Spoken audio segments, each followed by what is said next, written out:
खास तौर से मेरी प्यारी बहनों और मेरे भाई, आप यहाँ काफ़ी समय से मेरा इंतज़ार कर रहे हैं, मेरी बातों को सुनने आए हैं। इसके लिए आपका बहुत बहुत धन्यवाद और आपका भी इस सभा में स्वागत। ये संतों और महात्माओं की तपोभूमि है, जैन समाज की तपोभूमि है, राजा वीर सिंह देव की धरती है। आप सबको मेरा प्रणाम और सादर नमस्कार। देखिए, अपना भाषण शुरू करने से पहले मैं कुछ घोषणाएं आपके सामने रखना चाहती हूं जो कांग्रेस पार्टी ने इस चुनाव में मध्य प्रदेश की जनता के लिए की हैं। उसके बाद मैं अपना भाषण शुरू करूंगी। महिलाओं के लिए आपने सुना होगा कि प्रतिमाह 1500 रुपए सरकार आने पर हम दिलवाएंगे। गेहूं का समर्थन मूल्य 2600 रुपए बनाएंगे।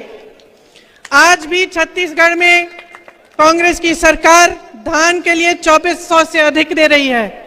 धान के लिए समर्थन मूल्य आपको 2400 मिलेगा। किसान के कर्ज माफ करने का काम हमारी सरकार ने शुरू किया था जब सरकार बनी थी। फिर आप सबको मालूम है कि उसका क्या हुआ, सरकार को किस तरह से गिराया गया। लेकिन वो काम हम फिर से शुरू करेंगे।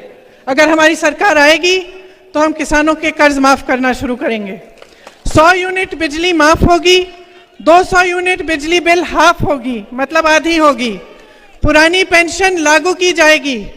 आप सब इसके बारे में मैं थोड़ी लंबी चर्चा बाद में करूंगी। गैस सिलेंडर 500 रुपए में मिलेगा। 5 हॉर्स पावर की सिंचाई की बिजली मुफ्त मिलेगी। ओबीसी के लिए आरक्षण 27% का किया जाएगा। जाति जनगणना आपके प्रदेश में हम कराएंगे। 2 लाख सरकारी पद भरे जाएंगे। प्रतियोगी परीक्षा में निःशुल्क, मतलब 100% आपको छूट मिलेगी फीस के भरने के लिए। तो प्रतियोगी परीक्षाएं जितनी भी हैं वो निःशुल्क हो जाएंगी। परिवार सहित 25 लाख रुपए तक का बीमा और 10 लाख का दुर्घटना बीमा मिलेगा। ये भी आज कांग्रेस के प्रदेशों में हो रहा है। राजस्थान में 25 लाख तक मुफ्त इलाज हो रहा है। पढ़ो और पढ़ाओ योजना है जो कांग्रेस कह रही है कि करेगी। इसमें कक्षा 1 से 12 तक निःशुल्क शिक्षा होगी। कक्षा 1 से 12 तक जो बच्चे स्कूल में भर्ती होंगे और जो पढ़ाई के लिए जाएंगे उनको हर महीने 500 से लेकर 1500 रुपए उनके परिवारों को दिए जाएंगे, उनको प्रोत्साहित करने के लिए और जो स्कूल का सामान है वो खरीदने के लिए। तो देखिए, ये थी घोषणाएं। अब घोषणाएं तो सब करते हैं कि नहीं? भाजपा वाले भी करते हैं। कितनी घोषणाएं की हैं उन्होंने यहाँ? 22,000। कभी उनके नेता आए ना तो पूछ लीजिए, किसी को भी 22,000 घोषणाएं अगर याद हो खड़े होके सुना दे, है ना? पब्लिक को तो याद नहीं है। मैं तो कहती हूँ नेताओं को भी याद नहीं रह सकती है, क्योंकि वो कुछ अलग तरह की घोषणाएं होती हैं। वो खोखली घोषणाएं हैं जो चुनाव के समय की जाती हैं। जैसे आपकी जो लाडली योजना है, बहनों बताइए, 18 सालों से सरकार है तो 2 महीने पहले क्यों की है घोषणा? क्या 2 महीने पहले से, जब 18 सालों से आप गरीबी और संकट का सामना नहीं कर रहे थे? तो ये लोग जो घोषणाएं करते हैं वो ये समझ के करते हैं कि भाई जनता को हम बेवकूफ बना सकते हैं। जनता को, पब्लिक को क्या नहीं कहा इन्होंने? आपको कहा कि आपको रोजगार दिलवाएंगे, बताइए मिले? हाथ उठा लो जिसको रोजगार दिया है।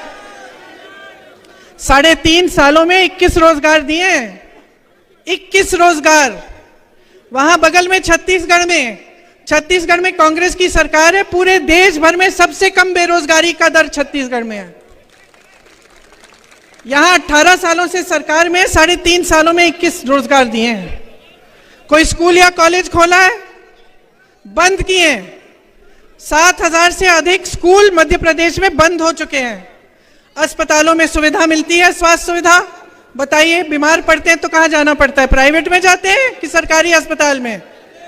कहाँ? प्राइवेट के में जाने के लिए पैसे कहाँ हैं? कमाई ही नहीं है। और स्वास्थ्य सुविधाओं में जितने भी अस्पताल हैं, स्वास्थ्य सुविधाएं मध्य प्रदेश की हर स्तर पे अगर आप उसको देखेंगे, हर स्तर पे पद खाली पड़े हैं। पद खाली हैं। अब नौजवानों हाथ उठाओ भाई, पढ़ाई कितनी की है तुम लोगों ने? सबने की है? सबने किया लगभग। आजकल तो सबसे गरीब से गरीब परिवार में सबसे पहले बच्चे को पढ़ाते हैं। कैसे भी मेहनत कर लें, दिन रात खेती में मेहनत कर लें, कहाँ भी कर लें, ये सबसे जरूरी महत्वपूर्ण चीज होती है हर परिवार के लिए कि हमारे बच्चे पढ़ लिख लें ताकि रोजगार मिल जाए। यहाँ परिस्थितियां ये हैं कि तमाम बच्चे पढ़े लिखे हैं, ऐसी बात नहीं है कि पढ़े लिखे नहीं हो आप। भर्ती की परीक्षाएं देते हो, क्या होता है? घोटाला होता है, रोजगार नहीं मिलता। पढ़ते हो, लिखते हो, फीस भरते हो, प्राइवेट में ट्यूशन लेते हो, फिर भी कुछ नहीं मिलता। ये परिस्थितियां हैं और आपकी शिक्षा के लिए, आपके स्वास्थ्य के लिए कुछ नहीं किया गया। इन्होंने कहा था महंगाई घटाएंगे, किसानों की आय दुगनी होगी। बताइए, किसानों की आय दुगनी हुई? महंगाई बढ़ी है कि घटी है? अभी धनतेरस था, बर्तन खरीद पाए थे? ये ऐसा होना चाहिए कि त्योहार आ रहा है और घबराहट हो कि भाई त्योहार आ रहा है, लिपाई पुताई करनी है, खाना बनाना है मेहमानों के लिए, पटाखे खरीदने बच्चों के लिए, और घबराहट होनी चाहिए कि कैसे करेंगे। ये परिस्थितियां हो गई हैं आपकी। यहाँ पे आपके लिए कुछ नहीं किया है इन्होंने। किसानों को देखिए, खाद, बीज, ट्रैक्टर, हर चीज पे टैक्स, डीजल पेट्रोल के दाम आसमान छू रहे हैं, आपको कोई राहत नहीं। आपके कर्ज माफ करने की बात उठती है तो कहते हैं पैसा नहीं है। अडानी जी के कर्ज धड़ाधड़ माफ कर रहे हैं, बड़े बड़े उद्योगपतियों के हजारों करोड़ माफ हो रहे हैं। ये परिस्थितियां आपकी। अब किसानों की बात देखिए, यूरिया की क्या हालात है, यूरिया को लेने के लिए या मिलने के लिए क्या हालात है? लंबी लंबी कतार है कि नहीं है? आपको मालूम है गोदाम में यूरिया के बोरे हैं। अभी हाल ही में अखबारों में आया था कि जो चुनाव आयोग है उन्होंने वितरण बंद कर दिया है। अब अखबारों में बहुत चीजें आती हैं, ये मुझे लगा कि आपके सामने मुझे रखनी चाहिए कि मैंने पढ़ा कि इसलिए बंद किया है इनका वितरण क्योंकि इसमें मोदी जी की फोटो चिपका दी, और मोदी जी की फोटो चुनाव के समय चिपका दी तो चुनाव आयोग ने कहा भाई इस समय आप नहीं बांट सकते। तो किसान त्रस्त है, परेशान है, पूरा सीजन निकल जाएगा, वो खेती में खाद नहीं डाल सकता। वो जाता है खाद लेने के लिए तो या तो खाद मिलती नहीं है या उसे कहा जाता है कि पहले अपना कर्ज भरो। तो क्या करेगा किसान? महंगाई से परेशान है। जैसे मैंने कहा, डीजल, पेट्रोल, टैक्स, सब कुछ, जितनी भी चीजें हैं, ट्रैक्टर है, खाद है, कुछ भी है उस पर टैक्स है। डीजल पेट्रोल इतने महंगे हो गए, ऊपर से खाद नहीं मिलता। तो क्या करेगा? और कब तक आप इन परिस्थितियों को सहते रहोगे? आपकी मेहनत बर्बाद हो रही है, आपका जीवन निकला जा रहा है, आप जितने भी आपके सपने हैं, आप जो काम करना चाह रहे थे, अपने बच्चों के भविष्य को बनाना चाह रहे थे, उनको आपको परे करना पड़ रहा है। और देखिए, दरअसल एक बात समझ लीजिए, इनके जो सारे नेता हैं ना, बड़े विचित्र टाइप के नेता हैं। पहले तो हमारे सिंधिया जी, जानते हैं, मैंने उनके साथ यूपी में काम किया। अब क्या है,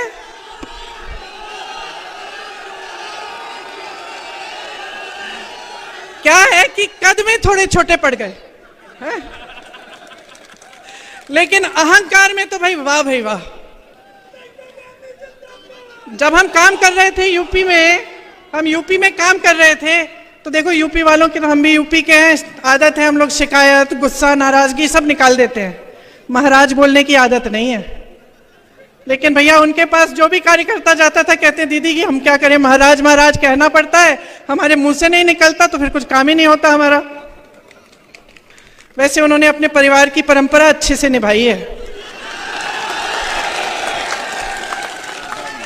विश्वासघात तो बहुतों ने किया है, लेकिन इन्होंने ग्वालियर और चंबा की जनता के साथ विश्वासघात किया है। आपके पीठ में छुरा भोंका है, बनी बनाई सरकार को गिरा दिया, और वो बनी बनाई सरकार आपकी थी, आपने वोट दिया था उसके लिए। 3.5 साल से इस सरकार ने आपको 21 रोजगार दिए हैं। वो सरकार कांग्रेस की थी। मैंने जैसे कहा, छत्तीसगढ़ में देखिए बेरोजगारी का दर क्या है, आप ही के साथ धोखा हुआ है। इनकी नेताओं की बात कर रहे हैं तो दूसरे यहाँ के आपके गृह मंत्री महोदय जी की हो जाए। काम है कानून का पालन कराना। पता चला कि दिन भर पिक्चर देखते रहते हैं, कौन क्या पहना है उसकी बड़ी चिंता रहती है इन्हें। आपके पास कपड़े लत्ते नहीं है, आप कुछ खरीद नहीं पा रहे हैं, आप किसानी खेती में कमा नहीं पा रहे हैं, इसकी कोई चिंता नहीं है। आगे चलिए, विश्व प्रसिद्ध महान अभिनेता श्री शिवराज चौहान उर्फ मामा जी, एक्टिंग में तो अमिताभ बच्चन के कान काट लें, लेकिन जब काम की बात होती है तो फट से असरानी का रोल पकड़ लेते हैं। और मोदी जी का तो आप पूछिए ही मत। मोदी जी का क्या कहना, देश के पहले ऐसे प्रधानमंत्री हैं जो परमानेंट अपनी ही पीड़ा में परेशान रहते हैं। कर्नाटका गए, बड़ी लंबी लिस्ट ले गए कि भाई मुझे इतनी गालियां दी हैं, यहाँ भी कहने लगे मुझे इतनी गालियां दी हैं, रोते ही रहते हैं। लगता है आपने वो सलमान खान की पिक्चर देखी है तेरे नाम, उसमें सलमान खान शुरू से अंत तक रोते ही रहते हैं। मैं तो कहती हूँ मोदी जी के लिए भी पिक्चर बना देते हैं, उसका नाम रखेंगे मेरे नाम। वैसे एक बात है, मोदी जी ना आदमी की पहचान में टॉप क्लास है। दुनिया भर के गद्दारों और कायरों को इकट्ठा करके अपनी पार्टी में ले लिए। मुझे तो बेचारे आरएसएस और भाजपा के जो अच्छे कार्यकर्ता हैं, जो सालों से संघर्ष कर रहे हैं अपनी पार्टी के लिए, उन पे तरस आती है कि क्या पता ये कायरों की सेना ही उनकी पार्टी को चलाने ना लगे। ये है हालात। अब मजाक एक तरफ, आपके काम की बात करते हैं। देखिए, मैं आपसे एक सीधी सी बात कहती हूँ, हम मध्य प्रदेश में हैं, बगल में छत्तीसगढ़ है, वहां कांग्रेस की सरकार है, यहाँ भाजपा की सरकार है। तो देखते हैं भाई आपकी सरकार ने क्या किया, छत्तीसगढ़ की सरकार ने क्या किया, और देखते हैं का मतलब ये नहीं है कि प्रियंका गांधी स्टेज पे खड़ी है कह रही है तो आप मान जाए। मत मानिए, आप खुद पता करिए। कोई छत्तीसगढ़ में रहता है, राजस्थान में रहता है, कांग्रेस में के किसी अन्य प्रदेश में रहता है, तो आप खुद पता कर लीजिए वहां की परिस्थितियां क्या है। मेरी बातों पे मत चलिए, मेरा काम है आपको बताना, मैं बताऊंगी। देखिए, छत्तीसगढ़ में किसानों के कर्ज माफ हुए। मैंने आपसे कहा कि धान 2600 रुपए का, हम 2600 हो गया है, अब पहले 24 था, अब 2600 हो गया है, 2600 में खरीद रहे हैं। वहां वन उपज के लिए समर्थन मूल्य मिल रहा है। धान छोड़िए, गेहूं छोड़िए, वन उपज के लिए मिल रहा है। जो महंगाई देश की जो केंद्र सरकार है उसने थोपी है जनता पे, उससे बचाया जा रहा है लोगों को। जो आपके पैसे हैं आपकी जेब में वापस दिए जा रहे हैं। यहां जब भी ये सवाल उठता है भाजपा के प्रदेशों में, उनकी सरकारों में, तो जवाब यही आता है कि पैसे नहीं है। आप ओपीएस को देखिए, कांग्रेस के हर प्रदेश में आज ओपीएस लागू है। हमने ओपीएस लागू किया, वहां उन्होंने पैसे रोक रखे हैं छत्तीसगढ़ में, कि जब हम लागू कर भी रहे हैं तो वो कह रहे हैं हम नहीं देंगे। क्यों? जब ये सबको, बड़े बड़े उद्योगपतियों के कर्ज माफ कर सकते हैं, बड़े बड़े उद्योगपतियों को जो आपकी संपत्ति है वो सौंप सकते हैं, तो आपके लिए, आपके जेब में, चाहे आपका पेंशन हो, चाहे आपके कर्ज माफ करने की बात हो, चाहे महिलाओं के लिए कुछ राहत हो, इसकी बात क्यों नहीं कर सकते? ये क्यों नहीं कर सकते हैं? अब आप बताओ, आपके इलाके में पता नहीं आवारा पशु का है कि है समस्या खेतों में, है कि नहीं है? है। चलो, यूपी में बहुत है, यूपी में बहुत है, और पूरे मध्य प्रदेश में जहां जहां मैं गई हूं वहां बहुत समस्या है। तो अब हम देखते हैं कि भाई आपकी सरकार ने क्या किया, कुछ नहीं किया इसको सुलझाने के लिए। और जो छत्तीसगढ़ की सरकार है कांग्रेस की, उन्होंने देखा कि देखो ये बड़ी समस्या है, इससे किसान जूझ रहा है। रात को आवारा पशु आता है, खेत खा जाता है, तो महिलाएं दिन भर खेती के पहरेदारी करती हैं और रात को किसान जाता है और बेचारा बैठा रहता है पूरी रात। तो हमने सोचा कि किस तरह से इस समस्या को सुलझाया जाए। तो क्या किया उन्होंने, हजारों गौठान बना दिए। और उन गौठानों, ये ऐसे गौठान नहीं है जैसे इधर उधर दिखते हैं कि गौ माता को वहां छोड़ दिया, पानी नहीं है, चारा नहीं है, छत नहीं है और वहां पड़ी रहती है, ऐसे गौठान नहीं। उन्होंने सोचा कि ऐसे गौठान बनाएंगे जिससे जो गांव की अर्थव्यवस्था है वो मजबूत हो जाएगी। तो क्या किया, वहां जो स्वयं सेवा समूह है महिलाओं के, वो बनवाए, महिलाओं को रोजगार दिया। ये कह दिया कि अगर आप गोबर बेचेंगे, हम गोबर आपसे खरीदेंगे। सरकार जनता से कहा कि हम गोबर खरीदेंगे। तो क्या हुआ, लोगों ने आवारा पशु रखने शुरू किए क्योंकि उससे कमाई शुरू हो गई। तो आवारा पशु रखना शुरू किया, उसकी गोबर सरकार ने खरीदी, उसमें से गोबर गैस बनाया, अन्य ऐसी चीजें बनाई, और गौठान में खूब रोजगार दिलवाए, खासतौर से महिलाओं को। तो वहां मैं ऐसी महिलाओं से मिली हूं जो उन गौठानों में काम करके अपने स्वयं सेवा समूह द्वारा 1 लाख से 6 लाख रुपए कमा रही हैं महिलाएं। तो एक बड़ी समस्या थी, उसको सुलझाने के लिए दिमाग लगाया गया और यह तय किया गया कि हम इस तरह से सुलझाएंगे कि जनता की सुविधा हो जाएगी। और आज मध्य प्रदेश में किसान उसी से जूझ रहा है। मैं तो कहती हूँ नकल ही कर लेते। छत्तीसगढ़ में जो प्रोग्राम है, जो योजना है, उसकी नकल करके यहां कर लेते हैं, उतना भी नहीं किया। तो जो आपकी बड़ी बड़ी समस्याएं हैं उससे आज आप जूझ रहे हैं, बहुत परेशान हैं। गांव को मजबूत करने की जो बात होती है ना, वो शुरू में महात्मा गांधी जी ने की थी। ग्राम स्वराज कहते थे उसे। कहते थे कि जब तक ग्राम स्वराज पूरी तरह से नहीं होगा तब तक ये देश पूरी तरह से स्वतंत्र नहीं हो सकता, ये कहते थे गांधी जी। तो जो कांग्रेस की सरकारें हैं वो चाहते हैं कि ग्राम में मजबूती आए, गांव में, मतलब जो गांव का गरीब है उसे ग्रामीण रोजगार भी मिल जाए, उसे पलायन करने की जरूरत ना हो। तो इसीलिए मनरेगा जैसी स्कीम कांग्रेस पार्टी लाई थी। आप जानते हैं कि मनरेगा की स्कीम से आपको ग्रामीण रोजगार मिलते थे। खेती किसानी पर और जोर डाला ताकि आपको समर्थन मिले, सरकार मदद करे, आपकी सहायता करे ताकि आप कमा पाएं अपनी खेती से। आज छत्तीसगढ़ में ये स्थिति है कि जो पलायन करके चले गए थे, जिनको रोजगार नहीं मिल रहा था भाजपा के शासन में, और वो चले गए शहरों में कि भाई रोजगार वहां अच्छा मिल जाएगा, वो वापस आ रहे हैं। किसानी में जो रोजगार है वो बढ़ रहे हैं छत्तीसगढ़ में। और ये सिर्फ छत्तीसगढ़ की स्थिति नहीं है, ये राजस्थान, हिमाचल प्रदेश, कर्नाटका, जहां जहां हमारी सरकारें हैं वहां हमारी पूरी कोशिश ये है कि पंचायत मजबूत हो, गांव मजबूत हो, ग्रामीण रोजगार मिले, आपके लिए सुविधा हो। बेरोजगारी जो है बहुत बढ़ गई है पूरे देश में। 45 सालों में सबसे ज्यादा बेरोजगारी आज है देश में, भाजपा के राज में। जी आके दे दीजिए, आ जाइए।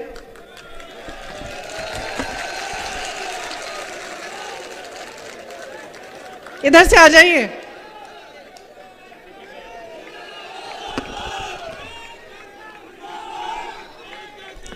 अब आपकी यहां मध्य प्रदेश की क्या स्थिति है?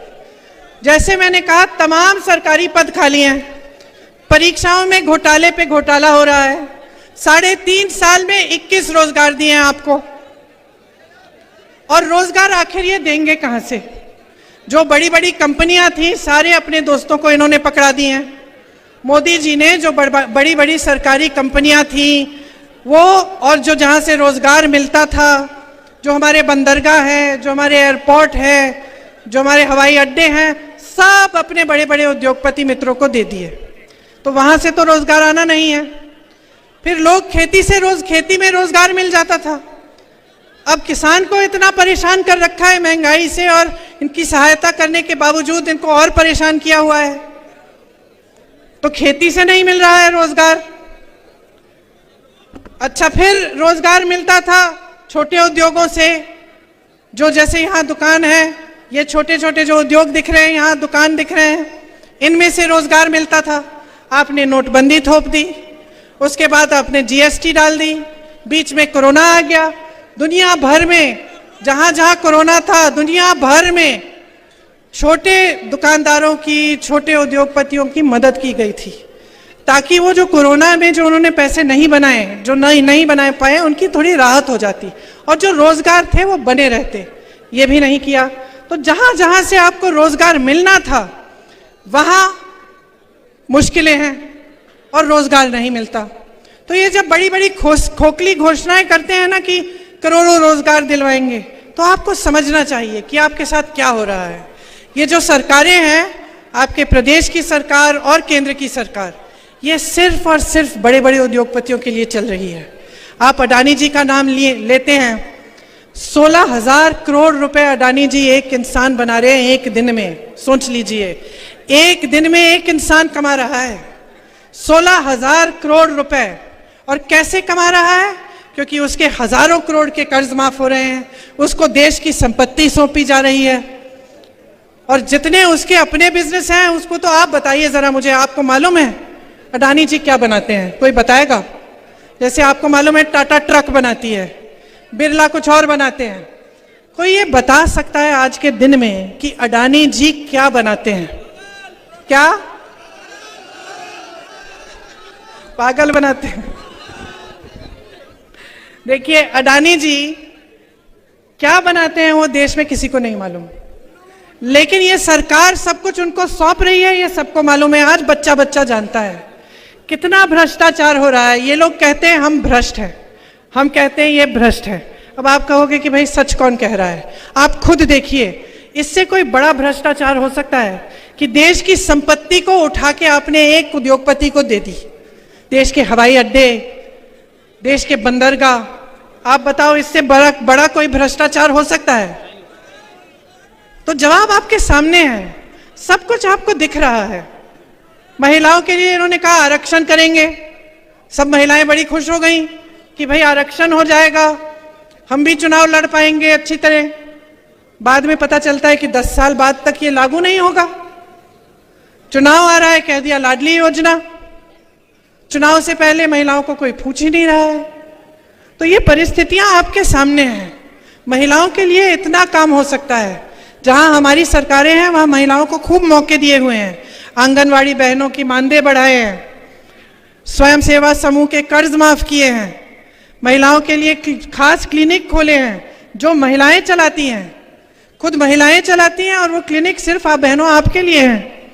श्रमिकों की बेटियों के लिए 20,000 रुपए दिलवाए, शादी के लिए 50,000, लड़कियों को पीजी तक मुफ्त शिक्षा करा दी, और जो पाठशालाएं बनाई हैं प्रदेश में, छत्तीसगढ़ में, उन पाठशालाओं में जो इंग्लिश मीडियम पाठशाला है उसमें 50% आरक्षण महिलाओं को दिया हुआ है। तो इतने काम हैं जो हो सकते हैं।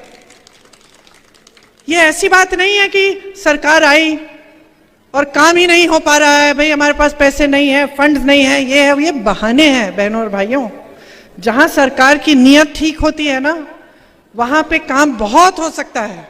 कल मैं जब छत्तीसगढ़ में थी, गर्व होता है, बहुत गर्व होता है। मंच पे खड़े होते हैं तो हम नेताओं को भी गर्व होता है कि भाई जो हम बात कर रहे हैं, अपने काम की बात कर रहे हैं, कि हम कह पा रहे हैं कि देखो हमने कितना किया है, देखो आपने हम में भरोसा किया, आपकी संपत्ति हमारे हाथों में थी, हमने वो संपत्ति आपको लौटाई है।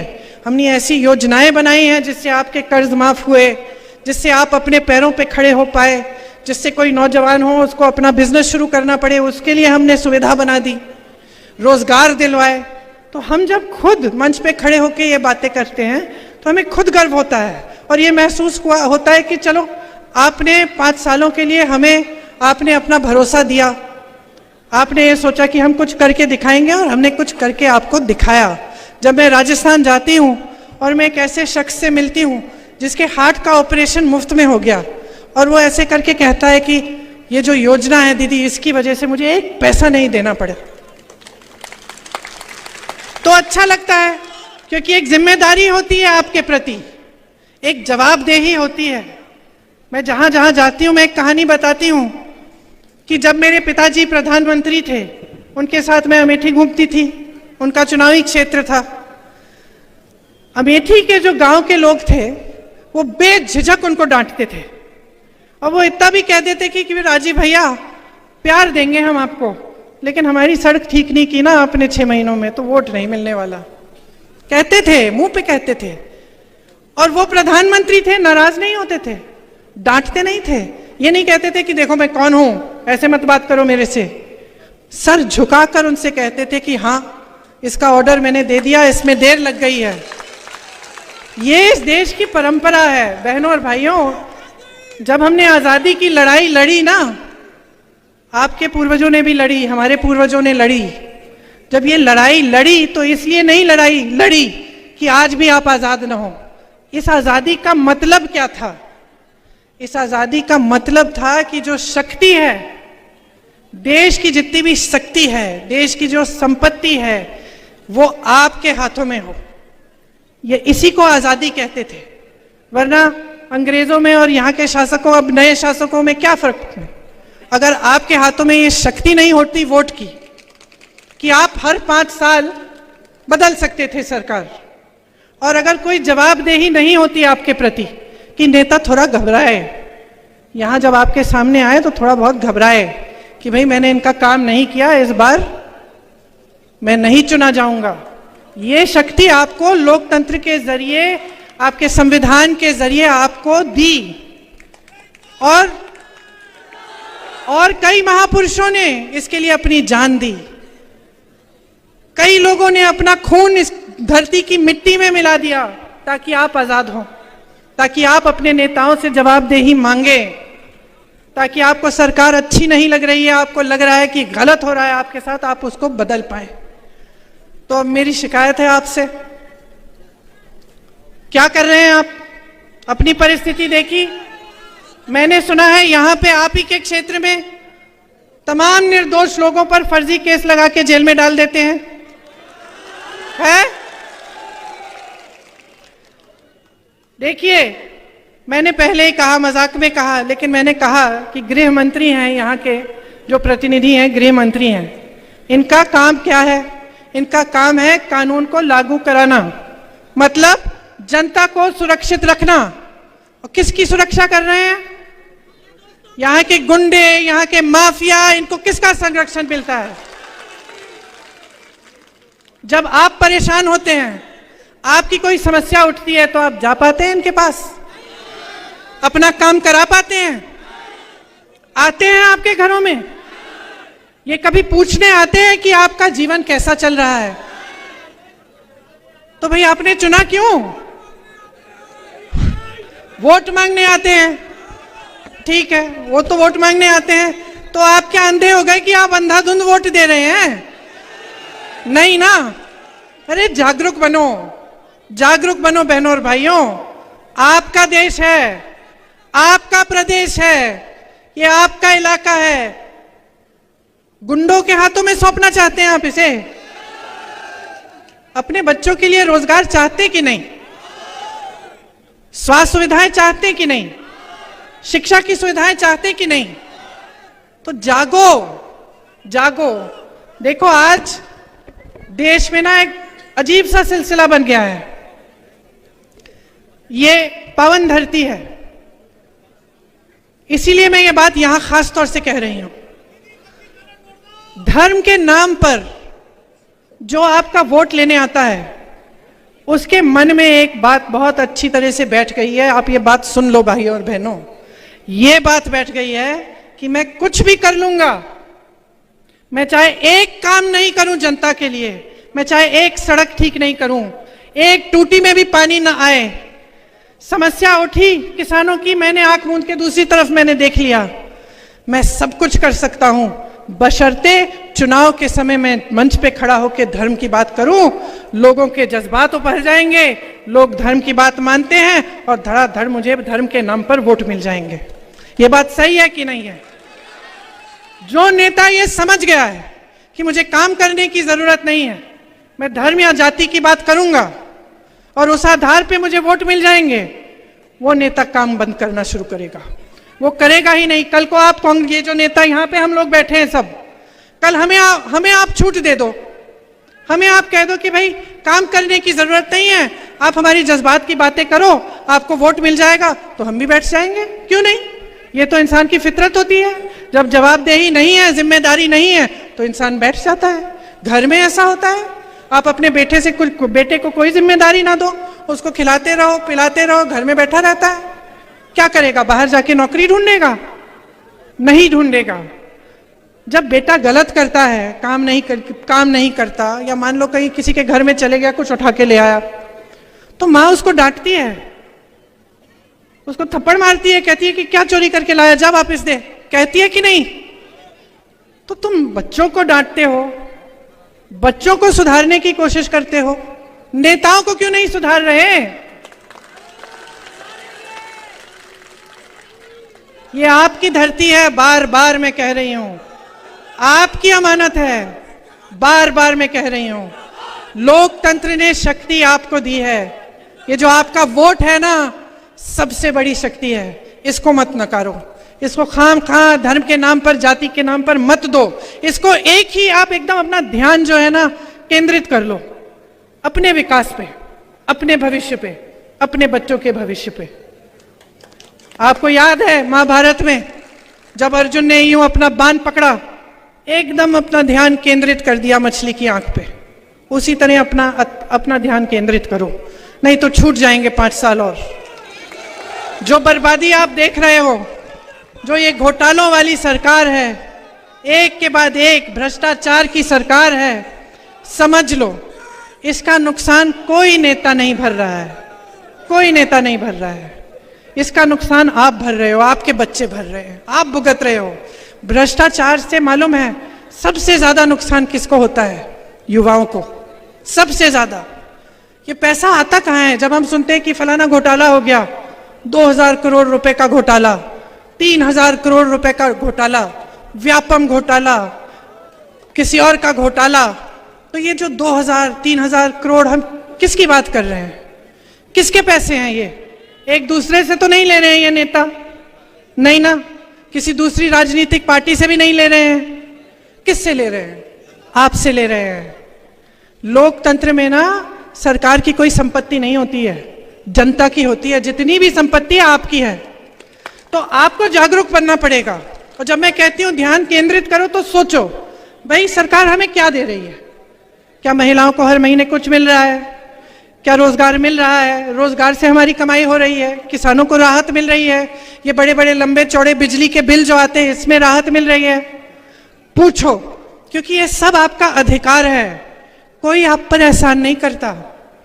हम जब कहते हैं ना, नेताओं की आदत भी खराब कर दी आपने, कहते कि हम दे रहे हैं, हम आपको हर महीने पैसे देंगे, कहते हैं ना सब नेता, कहते हैं कुछ नहीं दे रहे हैं, ये सब आपका पैसा है, आपको वापस कर रहे हैं। कहना चाहिए हम आपका पैसा लौटा रहे हैं, ये कहना चाहिए। तो आदत खराब मत करो। अब बहुत समय हो गया है, 18 सालों से भुगत रहे हो। अगर आपने खुद अपने जीवन में खूब तरक्की देखी है, आप खुश हो, आप परेशान नहीं हो, तो ठीक है, फिर से भाजपा की सरकार बना दो। नहीं, मैंने सुना है कि इस बार खासतौर से दतिया में बदलाव आ रहा है। मैंने सुना है कि खनन माफिया, लैंड माफिया से आप छुटकारा चाहते हैं। मैंने सुना है कि जो भ्रष्टाचार हो रहा है, जो मिलावट हो रहा है, नशाखोरी हो रही है, इससे आप छुटकारा चाहते हैं। सही सुना है? तो मन बना लो, मन बना लो भाई और बहनों, इतना मुश्किल नहीं है, एक वोट की बात है। आज आखिरी दिन है प्रचार का, सोच समझ के अपना वोट दो। मेरी दादी जी इंदिरा जी कहती थी कि जनता में सबसे ज्यादा विवेक है। जब जनता ने उन्हें हराया, मालूम है आपको, 77 में उनको हराया, अपनी ही सीट हार गई थी, काफी समय के लिए मायूस थी, घर में ही बैठी रहती थी, कुछ महीनों के लिए कमरे में ही रहती थी। उस समय उन्होंने ये नहीं कहा कि जनता ने गलत किया, उस समय उन्होंने ये कहा कि मुझसे कुछ गलती हो गई होगी, मैंने कुछ ऐसा किया है जिससे जनता नाराज है और मुझे उसमें सुधार लाना है। ये होता है असली नेता।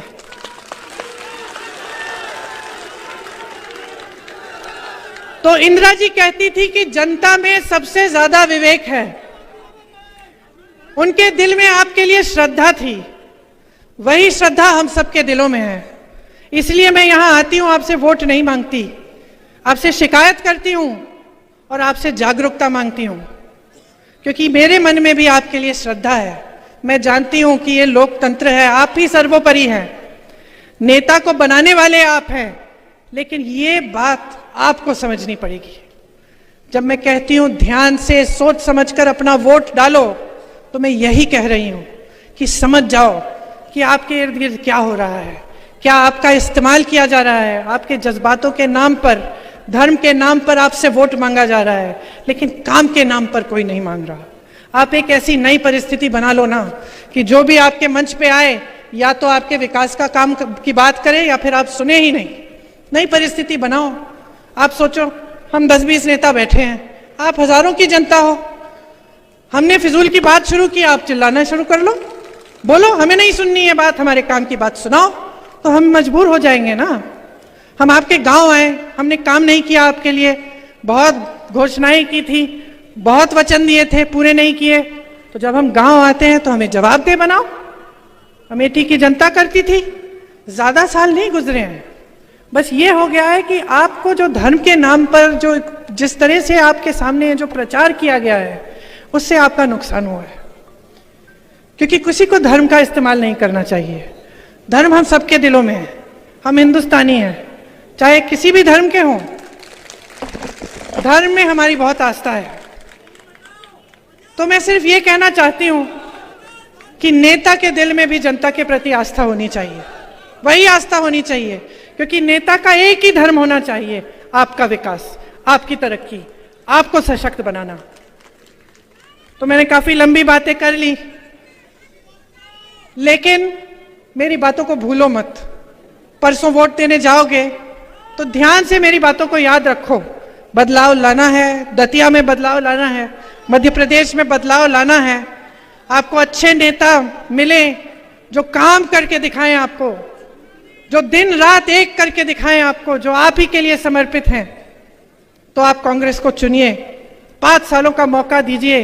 देखिए छत्तीसगढ़ में क्या हो रहा है, राजस्थान में क्या हो रहा है, कर्नाटका में क्या क्या नहीं हो रहा है। आप इन सब प्रदेशों में देखिए, और जो आपका अनुभव रहा है 18 साल का भाजपा की सरकार का, उसका आप इस्तेमाल करिए, उसके बारे में सोचिए, और उस आधार पर जब आप वोट डालेंगे सोच समझकर, अपने विवेक का इस्तेमाल करके, तो मैं दावे के साथ कह सकती हूं कि बदलाव आएगा। एक बार मेरे साथ बोलिए जोर से,